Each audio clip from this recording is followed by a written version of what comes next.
ఓం నమో వీరభద్రాయ. దక్షిణ కాశీగా వెలుగొందుతున్నటువంటి రాయిచోటి భద్రకాళి సమేత వీరభద్రస్వామి దేవస్థానం వారు ఆలయ అర్చకులు, అధికారులు అందరూ కూడా భాద్రపద శుద్ధ పూర్ణిమ రాహుగ్రస్త చంద్రగ్రహణాన్ని పురస్కరించుకొని గ్రహణ సమయంలో ఆలయాలు మూసివేసేటువంటి వృద్ధ సాంప్రదాయంగా మనకు అనూచానంగా వస్తూ ఉన్నది.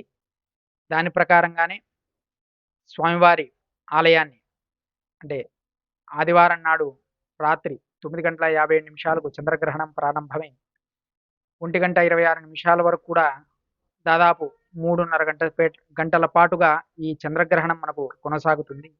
దానికి పూర్వంగానే ముందుగానే అంటే ఇప్పుడు మధ్యాహ్నం స్వామివారికి జరగాల్సిన నిత్యాభిషేకాలు, నిత్య పూజలు అన్నీ కూడా ముగించి స్వామివారికి దర్భలు అన్నీ కూడా రక్షణగా ఉంచి ఆలయ ద్వారాలను, ముఖద్వారాలను, ప్రధాన ద్వారాలను అన్నింటి కూడా మూసివేయడం జరుగుతుంది. తదనంతరము గ్రహణ కాలంలో అందరూ కూడా జప అనుష్ఠానాలు, పారాయణాదులు అందరూ కూడా విశేషంగా చేసుకుంటారు. కావున గ్రహణ అనంతరము స్వామివారి ఆలయాన్ని తిరిగి ఉదయం 5 గంటలకు తెరిచి మొత్తం ఆలయాన్నంతా కూడా శుద్ధిపరిచి పుణ్యాహవాచనం చేసి పంచగవ్యాలతో, పంచామృతాలతో స్వామివారి మూలమూర్తికి, పరివార దేవతలకు అందరినీ కూడా అభిషేకించి ప్రోక్షించిన సంప్రోక్షణాది కార్యక్రమాలన్నీ ముగిసిన తర్వాత ఉదయం 7 గంటలకు తిరిగి అంటే సోమవారం ఉదయం 7 గంటలకు స్వామివారి దర్శనము భక్తులకు కల్పించడం జరుగుతుంది.